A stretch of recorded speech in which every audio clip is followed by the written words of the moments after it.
Please welcome the President of the United States, Joe Biden, accompanied by Commanding General, 11th Division Arctic Deputy Commander, Alaskan Command, Major General Brian S. Eifler, and Aerospace Medical Service Functional Manager for the 673rd Medical Group, Chief Master Sergeant Amy Miller.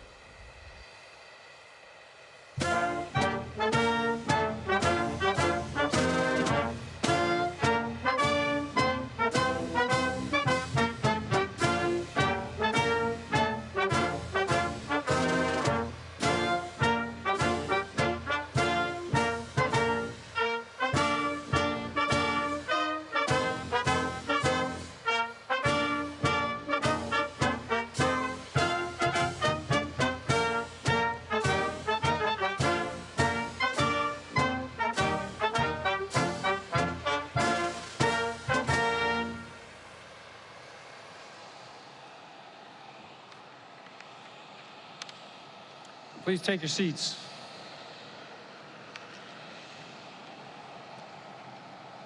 It is our sacred duty to honor the memory of the fallen from that fateful day. We honor the innocent lives lost in the carnage, our first responders who ran into it,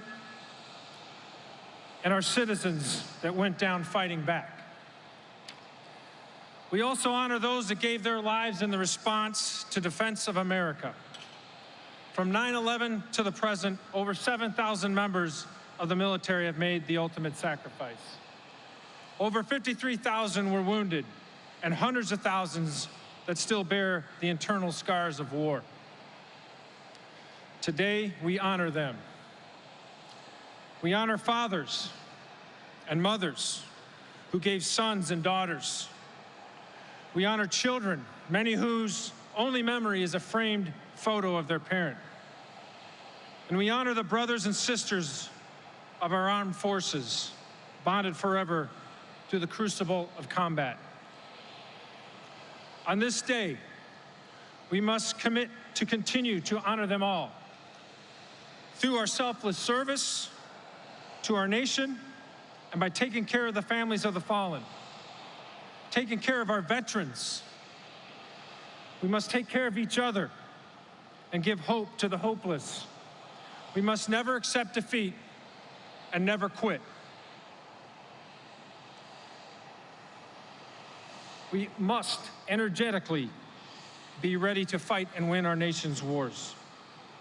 I am proud to serve with all of you. You are America's best. For you had many choices, and despite the hazards of our profession, you courageously chose to serve. And tell America, I got your back. I thank God for you all. May God bless you. God bless our great nation. And as we remember our fallen and our commitment to the future, please stand and join me in a moment of silence.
Ladies and gentlemen, please be seated.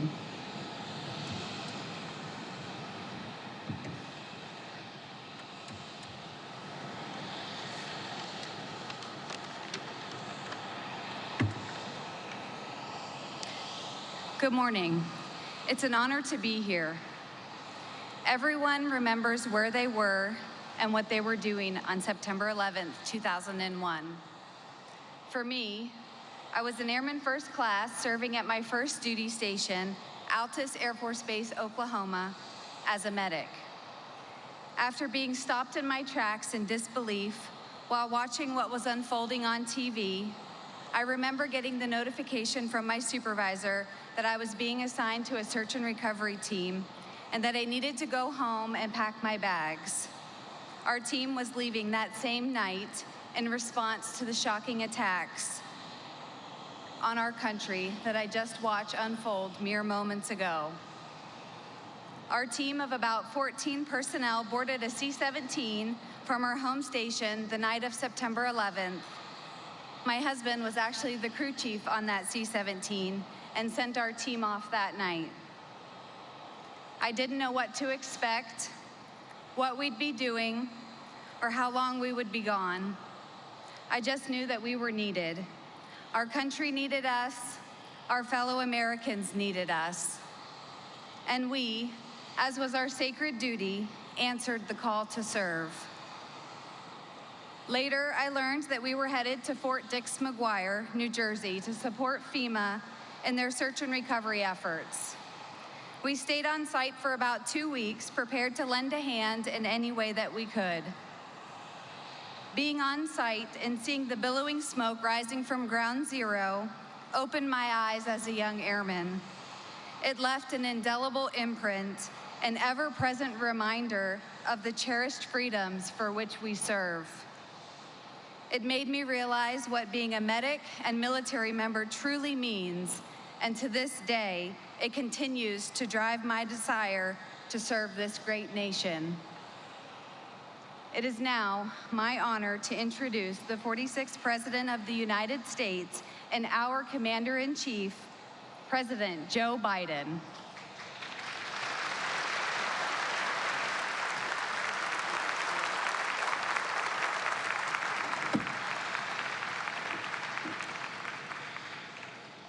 Thank you, Chief Master Sergeant Miller, for that introduction and for your service to our nation. Governor Dunleavy, it's good to see you. Governor and I have something in common. We're both from Scranton, Pennsylvania. I wish I had him playing in my high school ball club that I was playing, but I could have been an All-American having you in front of me. No, Representative Mary, thank you for speaking, and the Mayor David Bronson and Major General I really appreciate all you do. And Adjutant General Sachs and the tribal leaders and stewards of these sacred lands, and all service members and families at Joint Base Elmendorf Richardson and distinguished guests. I join you on this solemn day to renew our sacred vow: never forget, never forget. We never forget. Each of us, each of those precious lives stolen too soon when evil attacked. Ground Zero in New York, and I remember standing there the next day and looking at the building. I felt like I was looking through the gates of hell. It looked so devastating because from where you could stand. Shanksville, Pennsylvania, the Pentagon in Virginia. I spent many 9/11s in those hallowed grounds to bear witness and remember those we lost. Every day, but especially the last few days, their memory has been with me. I'm just returning from the G20 summit in India, where we strengthened America's leadership on the global stage, followed by a historic trip to Vietnam, where we transformed our partnership in one of the most critical regions in the world. These trips are an essential part of how we're going to ensure the United States is flanked by the broadest array of allies and partners who will stand with us and deter any threat to our security. To build a world that is safer for all of our children, something that today of all days we're reminded of is not a given. Because through this military base is located on Ground Zero, we know the distance did not dull or diminish the pain we felt all across the nation of September 11th. Because we know that on this day 22 years ago from this base, we're scrambled and high alert to escort planes through the airspace. Alaskan communities opened their doors to stranded passengers. American flags sold out in every store and were placed in front of seemingly every home. We know that on this day, every American's heart was wounded. Yet, every big city, small town, suburb, rural town, tribal community, American hands went up, ready to help where they could, ready to serve like so many of you here, ready like Chief Master Sergeant Shady Taylor, here with us today, who had recently started college when Flight 93 went down a few miles from Shanksville. She said, and I quote, "I immediately knew I wanted to sign up and suit up to serve my country." Ready like General Eifler, who said on that day, "When our nation calls, we must be ready." It called, and we went without hesitation. My fellow Americans, September 11th, 2001, tested our strength, our resolve, and our courage. The billowing smoke and ash that darkened the clear blue sky that September day. The shredded steel and concrete slabs that rained down from the World Trade Center. The plume of fire that shot up in the sky in Pentagon. I remember seeing as I got off the Amtrak train on my way to work in the United States Senate. The pit into the earth in Shanksville, a testament to the unbreakable courage and resolve of the American people. But we'll never forget that when faced with evil and an enemy who sought to tear us apart, we endured. We endured. But while every year we mark this hallowed day, it's never easy. To anyone here or anyone across the country who's grieving a lost child, parent, spouse, sibling, friend, or coworker, to all those who still bear the wounds from the searing September morning, I know how hard it is on a day like this. How can we reopen that wound? It's like opening a black hole in your chest, sucking you into it again, bringing you back to that moment when you saw the news, the moment you got that phone call, the moment you realized you'd never say again, "See you later, Mom," or "Talk to you soon, son." Think of everything your loved one might have done if they had a little more time. What would they have done? And though that can leave you so hollow, it also makes you full at the same time. On this day, I'm thinking about a friend of mine named Davis, who grew up with me in Delaware. 22 years ago, he and his family had just passed the first year without their youngest son of 3 sons, who died in a boating accident at age 15. His oldest son, Davis Jr., was just 6 days into a new job on the 104th floor of the South Tower of the World Trade Center. Davis went straight to ground zero to search for his son, search deep into the last, as he referred to it, innings of hope, as he put it. A few days later, I called David to talk as fathers know about losing a piece of your soul. I was on my way to speak to students at the University of Delaware to try to make sense of what happened. And guess what? Having lost 2 sons within a year, Davis told me, "Just tell them, Joe, don't be afraid. Don't be afraid." The terrorists stole 2,977 souls that day. 2,977 souls, forever rolling the future of so many families and the story of our nation. But those terrorists could not touch what no force, no enemy, no day ever could, and that is the soul of America. What's the soul of America? It's the breath, the life, the essence of who we are. The soul is what makes us us. The soul of America is based on a sacred proposition that we're all created equal, endowed by our Creator with certain inalienable rights: life, liberty, the pursuit of happiness. We haven't always lived up to it, but we've never walked away from that proposition either. The soul of America is the fortitude we found in the fear of that terrible September day, the purpose we found in our pain, the light we found in our darkest hour, an hour when terrorists believed they could bring us to our knees, bend our will, break our resolve. But they were wrong. They were dead wrong. In the crucible of 9/11 and the days and months that followed, we saw the stuff America's made of. firefighters and police officers and other first responders running into an inferno of jet fuel debris at ground zero, breathing in toxins and ash that would damage their own health, but still refusing to stop for months. Civilians and service members of the Pentagon rushing into the fiery breach again and again and again to rescue their colleagues in the Pentagon. The Patriot passengers on Flight 93, think of this, who did not know the horror that awaited them, but they confronted the unimaginable, fear and terror, with absolute courage. It's astonishing. The poet Maya Angelou wrote, "History, despite its wrenching pain, cannot be unlived. But if we faced it with courage, we need not live it again." My mother had it put it a different way. My mother was a 5'2" little Irish lady who had a backbone like a ramrod. She used to say, and I mean this sincerely, courage lies in every heart. And the expectation is that one day it will be summoned.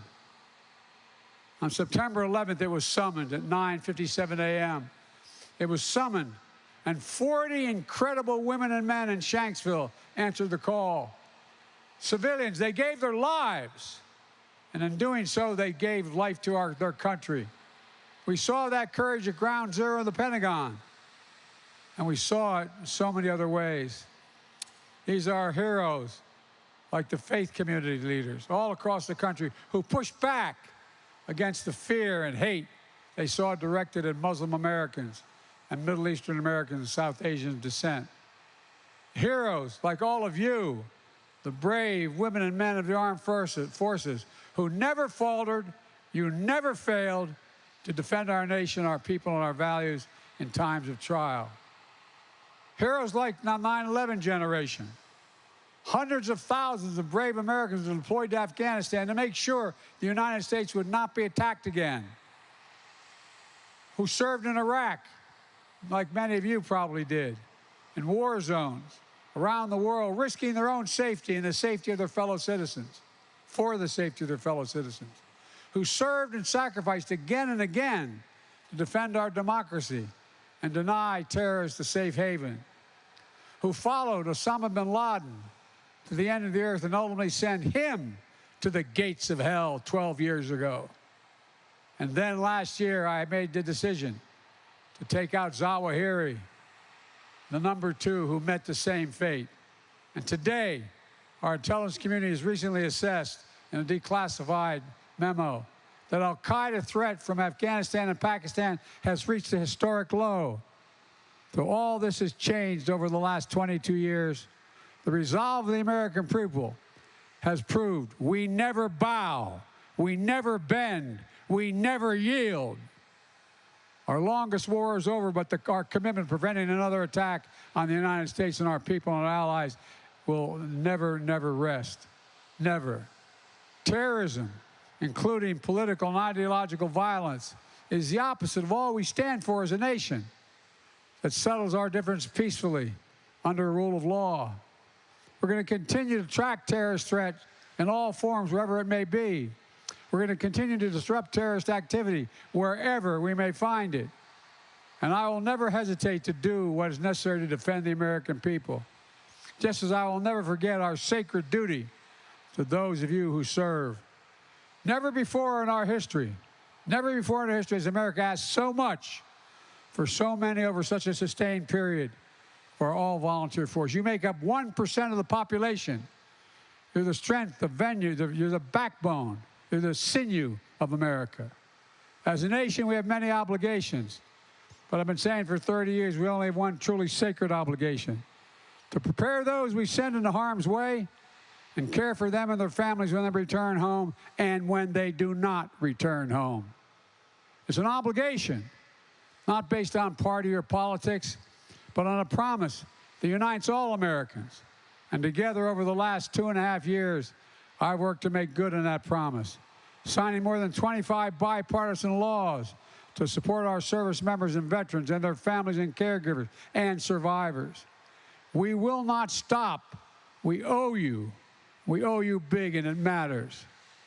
Across the country, many Americans heard our nation's call in the days right after 9/11. And there were those who were just children, not even born yet when this happened. But when their time came to choose to serve, not because they saw something, but because they felt something, like many of you did. The same feeling that brought Americans together on this painful day 22 years ago. Unity. Now, it shouldn't take a national tragedy to remind us of the power of national unity. But that's how we truly honor those we lost on 9/11. By remembering what we can do together, to remember what destroyed, what we repaired, what was threatened, that we fortified, what was attacked, and an indomitable American spirit prevailed over all of it. Ordinary Americans responding to extraordinary and unexpected ways. That's who you are. You are the soul of the nation. That's not hyperbole. To me, that's the central lesson of September 11th. Not that we'll never again falter or face setbacks. It's that for all our flaws and disagreements, there's nothing we cannot accomplish when we defend with our hearts, which make us unique in the world, our democracy. Our democracy. Every generation has to fight to preserve it. That's why the terrorists targeted us in the first place. Our freedom, our openness, our institutions, they failed, but we must remain vigilant. Today, we can look across the country and around the world and see anger and fear in places many of you have been stationed before. A rising tide of hatred and extremism and political violence. It's more important than ever that we come together around the principle of American democracy, regardless of our political backgrounds. We must not succumb to the poisonous politics of difference and division. We must never allow ourselves to be pulled apart by petty manufactured grievances. We must continue to stand united. We all have an obligation, a duty, a responsibility to defend, to preserve, to protect our democracy. And always remember, American democracy depends not on some of us, but on all of us. American democracy depends on the habits of the heart of we the people, the habits of the heart. Let me close with this. Earlier today in Hanoi, I visited a marker to honor my friend, war hero, senator, and statesman John McCain. John and I disagreed like hell, like two brothers. We'd argue like hell on the Senate floor. Then we go to lunch together. I went out to see John just before he passed away at his home. As I was walking out, I put my hand on his chest, and he pulled me down. He kissed me. He said, "I love you. Will you do my eulogy?" John and I were friends, like a lot of us who had differences. Like Ted Stevens and I were friends. We disagreed, but we're friends. One thing I always admired about John was how he put duty to country first. And that's not hyperbole. He did.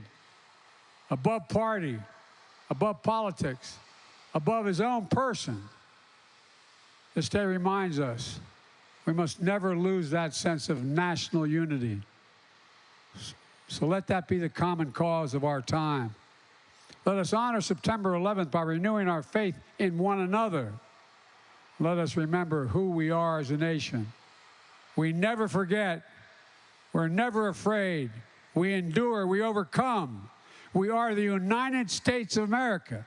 And there is nothing, literally, historically, nothing has been beyond our capacity when we set our mind to it together. Oh, God bless you all. May God protect our troops. Thank you.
Okay, great. Sorry.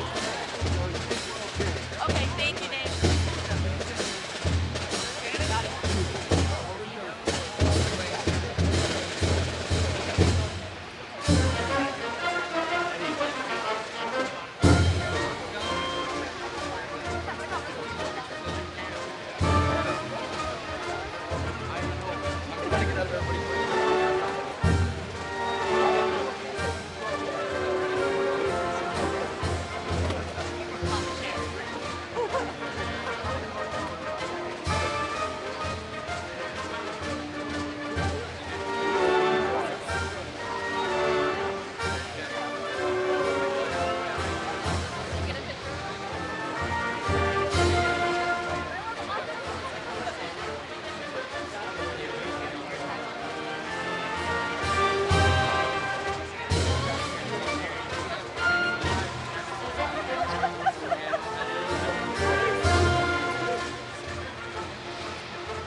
You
were his age?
you.